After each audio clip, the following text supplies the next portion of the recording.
রাষ্ট্রভাষা বাংলা চাই, রাষ্ট্রভাষা বাংলা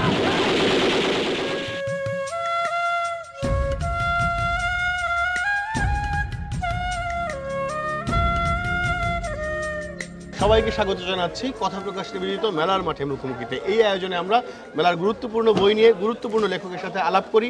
আমার সাথে এই মুহূর্তে যিনি আছেন তার এক অঙ্গে অনেক রূপ। তিনি একাধারে কবি, কথাকার, রম্য লেখক, সাংবাদিক, অনুষ্ঠান প্রধান একটা টেলিভিশনের। ফলে সব মিলিয়ে আহসান কবির ভাই আমার খুবই প্রিয় মানুষ, আমার প্রিয় বড় ভাই। কবির ভাইয়ের নতুন বই আমার হাতে, এটার নাম মিসেস লক্ষণ সেন ও মহাজন। স্বাগত আপনাকে। আমরা এই বইটা নিয়ে একটু জানতে চাই, বইটার প্রেক্ষাপট কি? হ্যাঁ, আমি নাম দিয়েছি মলাটবন্দি বাংলাদেশ।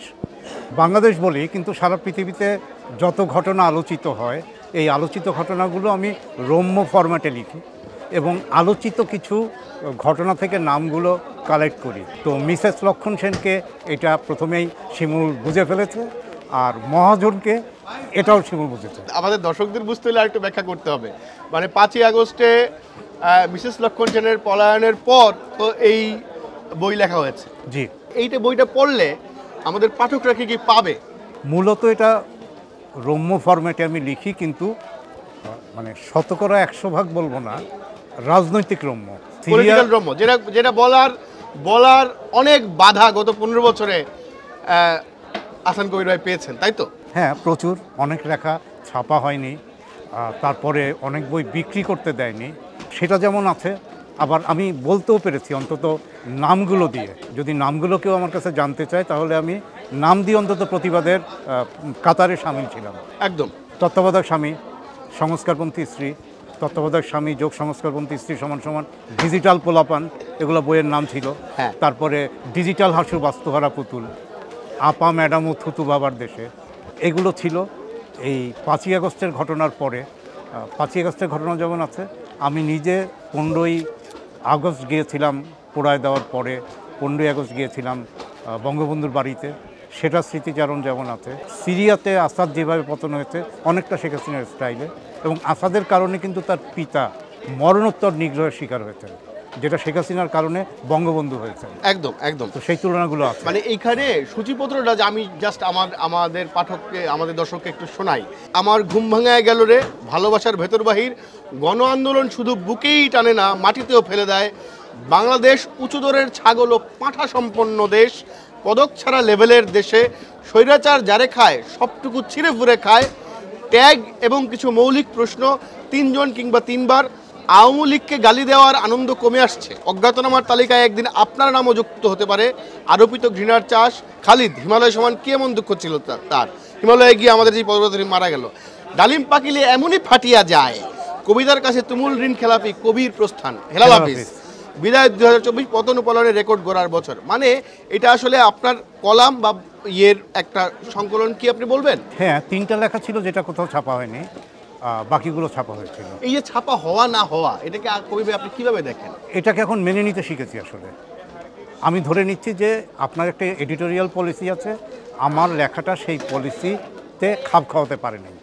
কবির ভাই, মানে আওয়ামী আমলে ধরেন এরকম ভয়াবহ সেন্সরশিপ, সেলফ সেন্সরশিপ এবং পত্রিকা সেন্সরশিপের মধ্যে দিয়ে, গণমাধ্যমের সেন্সরশিপের মধ্যে দিয়ে তো আমরা গেছি, কিন্তু এখনও কি সেটা কমেছে? এখনও তো সেটা একই রকম আছে, এখন ভিন্ন স্টাইলে। চোখ রাঙানিটা আসলে বাংলাদেশ থেকে কবে যাবে সেটা আমি জানি না, কিন্তু যাওয়া তো উচিত। সেটা নিয়ে আপনার কি বক্তব্য? এখন এই লড়াইটা তো করতেছেন অনেক দিন ধরে, এই লড়াই শেষ হবে কবে আসলে? আজীবন কি একজন লেখক, একজন সাহিত্যিক, মানে সাহিত্যের মানুষ আজীবন লড়াই করতে থাকবে?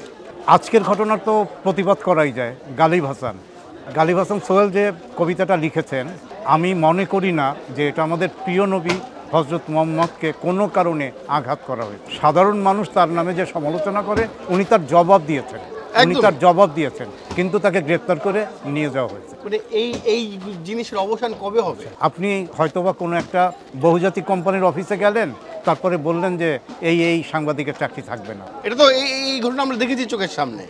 এখন কবির ভাই, আপনি আমাদের দেশে যে রম্য ম্যাগাজিন, সেইটার সূত্রপাত আপনার হাত ধরে, আমাদের গণমাধ্যমে অনেক নতুন কিছুর সূত্রপাত আপনার হাত ধরে। কবির ভাই, আপনি এই এত বছরের দীর্ঘ ক্যারিয়ার পার হয়ে এসে এখন আমাদের গণমাধ্যমকে আসলে কিভাবে দেখেন? এই যে বলবার স্বাধীনতা, বাক স্বাধীনতা আসলে কই আছে? সেইটা আগেই বলে নেই, সবার মন খারাপ করার দরকার নেই। আগের আমলের চেয়ে আমি একটু হলেও স্বাধীন, এতে কোনো সন্দেহ নাই। কিন্তু আমি যতটা স্বাধীনতা ভোগ করতে পারি, শান্তিতে নোবেল পেয়েছেন আমাদের প্রধান উপদেষ্টা, ওনার অনুসারী হয়ে ওনার যে ব্যক্তিত্ব, তাতে আমি আরও মুক্ত, আরও বেশি স্বাধীনতা আশা করি। কবির ভাই, এখন আপনি আসলে এই বইটার পর আপনি আর কি লিখছেন? এখনকার প্রকল্প আপনার কি? আর আপনার কি কোনো রুটিন আছে লেখার, নাকি আপনি মানে সম্পাদকদের চাপে পড়ে বা তাগিদ হইলে নিজের তাগিদে আসলে লেখেন? কবিতা শুধু নাজির হয়, এইটুকু বলতে পারি। তো সেটা আসলে আমি সারাদিন ওই লাইনটা নিয়েই কোনো না কোনোভাবে ভাজি আর কি। তারপরে দিনে রাতে যে কোনো সময় এটা আমি লিখে ফেললাম। এটা গেল একদিক। 2 নম্বর হচ্ছে অবশ্যই তাগাদা আছে, বিশেষ করে এটা বাংলা ট্রিবিউন হতে পারে, এটা বিডি নিউজ 24 হতে পারে, এরকম 2-3টা ইসের যে সেই তাগিদ থেকে আমি লিখি। 1। 2 নম্বর হচ্ছে যে কাজটা করেছে 6 বা 7 বছর ধরে, সেটি গত বছর বেরিয়েছিল। সমস্ত রাজনীতির বাইরে যে আমি ইনফরমেশনটা, তথ্যগুলো উপন্যাসের স্টাইলে লিখেছি। বাড়ি নম্বর 677, যেটি 14ই আগস্ট, 15ই আগস্ট, 16ই আগস্ট 1975-এর ঘটনা। আমি আবার নতুন করে লেখা শুরু করেছি। 1975-এ একটা 7ই নভেম্বর হয়েছিল, 3 থেকে 7ই নভেম্বর, এবং ইন্ডিয়ান দূতাবাসে হামলা এবং কর্নেল তাহের গ্রেপ্তার, এই পর্যায় পর্যন্ত উপন্যাসের স্টাইলে আমি নতুন করে বই লেখা শুরু করেছি। 26-এ পারবো কিনা জানি না, 27-এর মধ্যে আশা করি বেঁচে থাকলে এটা মেলায় আসবে। আচ্ছা কবির ভাই, আপনি যে পলিটিক্যাল জিনিসপত্র নিয়ে লেখেন, তাতে তো নানা রকম আক্রমণের শিকার হন, নিগ্রহের শিকারও হন, আমরা কিশোরের কথা জানি। হ্যাঁ, এইগুলোকে আসলে ডিল করেন কেমন? এটা একটা মানে অসম্ভব মানসিক যাতনার ব্যাপার, যার না হয় সে এটা বুঝবে না। একটা ছোট্ট উদাহরণ দিই। আমার 5 বোন শিক্ষক, এর মধ্যে 3 জন অবসরে চলে গেছেন। স্কুলে গেলে তাকে জিজ্ঞেস করতো, আচ্ছা কিশোর আপনার ভাই না? এইটা জিজ্ঞেস করার মধ্যে একটা শ্লেষা বা ব্যঙ্গ অথবা একটা বাইটিং থাকতো, যেটা আমার বোনদের পক্ষে মানে নেওয়া কঠিন হয়ে দাঁড়িয়েছিল। এবং তারা একটা উত্তর দিতেন যে এগুলো সম্পর্কে জানে শুধুমাত্র আমার ভাই, সে ঢাকা থাকে, তাকে জিজ্ঞেস করে। এবং এই যে মামলা নিয়ে, কিশোরের মামলা নিয়ে, মানে হাতে গোনা কিছু মানুষ ছাড়া কেউ আমার পাশে দাঁড়ায়নি। না বটেই। এবং ধরেন ওই ঘটনা লিখে, মানে ওই ঘটনার পরে আপনার কাছের মানুষ অনেকেও আসলে নানাভাবে নিগৃহীত হয়েছে। কিন্তু ধরেন এই এত নিগ্রহের পর, এত নির্যাতনের পরও আবার আপনি তো কথাটা বলতেছেন, সেটার জন্য সেলুট আপনাকে। সাহস, সেই সাহসটা রাখা, এটাও তো কঠিন না। কাউকে না কাউকে তো বলতে হবে, কোনো না কোনো পর্যায় থেকে বলতে হবে।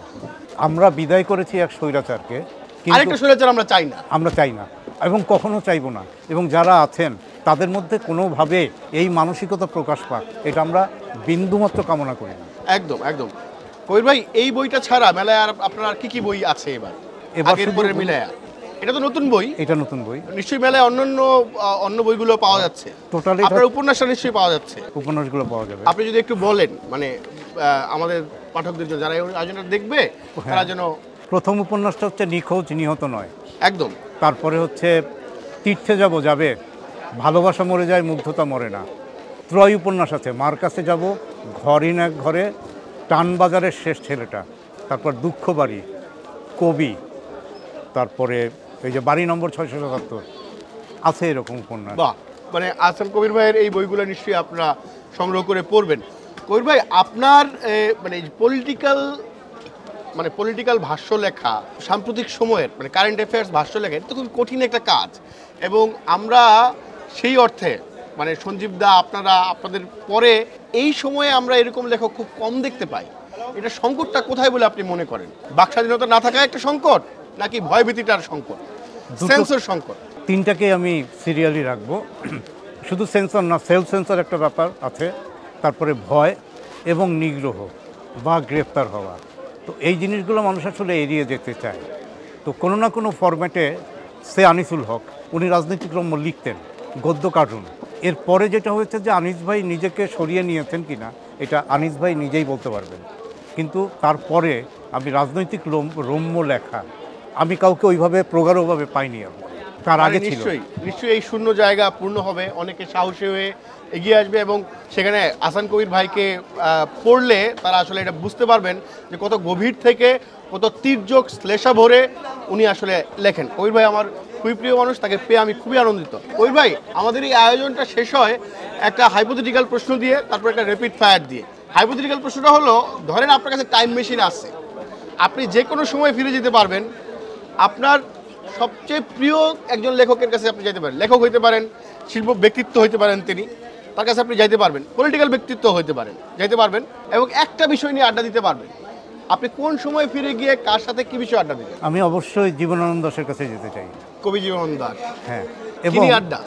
বারবার একই কথা জিজ্ঞেস করব যে আসলেও বনলতা সেন নামে কেউ ছিল কিনা, অথবা সুরঞ্জনার সাথে আপনার কখনো দেখা হয়েছিল কিনা। বাহ, দারুণ।